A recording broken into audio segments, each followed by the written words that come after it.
I'm in Wyoming. I'm headed to Cheyenne. This is the first city where I don't have any place where I'm going. So for the last 5 days, I've been trying to reach out to churches with emails and phone calls, and I've gotten a couple churches to talk to me, but I'm not getting anywhere. I've been trying to be very humble about what I'm asking. I sent out some emails with my video invitation, and so yesterday I talked to the first person, and they said, yeah, and I've gotten a couple of referrals of, hey, you try this church, and then I try that church, and it's not really getting anywhere. So I'm kind of like, okay, Lord, I can't stay in Utah forever. I need to go. And so I'm headed to Cheyenne without a plan. And I think that's the kind of the stuff that God's, I think, trying to work through. So I'm not going to mention churches, but the first church, she said, oh yeah, my husband's the pastor. Let me have him call you back. And he didn't call me back last night. So then I called him again this morning and talked to his wife again. And she's like, yeah, let me see if I can get a hold of him. And so then I talked to another church who was recommended to me, and they're like, oh yeah, that church is going through a lot. They probably would need your help. And again, I haven't heard back from that. So now this new church, which again was recommended to me, they said, oh yeah, we're solid, and I don't think we really need any help. And I kind of thought, okay, and I was trying to express to them, they're like, well, what can we do for you? And I was really not trying to make it about what you can do for me, but what can I do for you guys?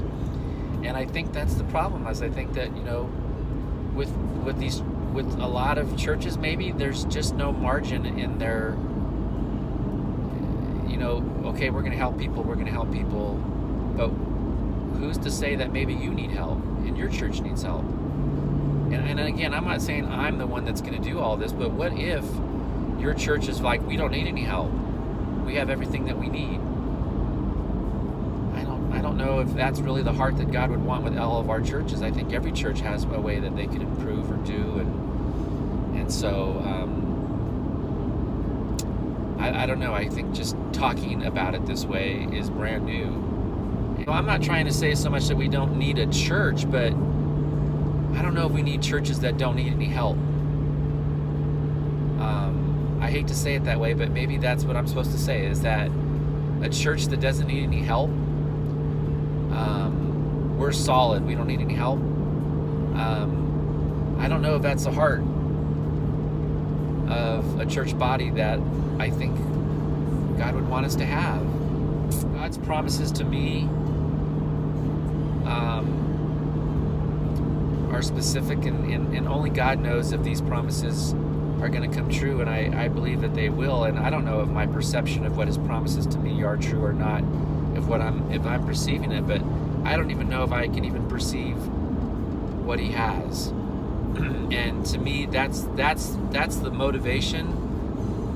That's the motivation that burns in my heart right now. Why I'm even traveling and doing this is because, again, 2 Peter 1:4.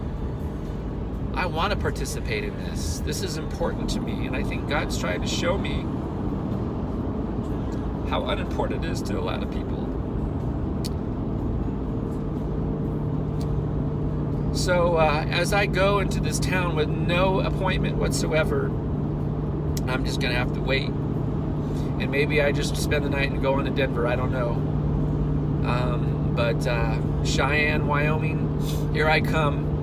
And I hope that you have a place in your heart for whatever I'm supposed to bring.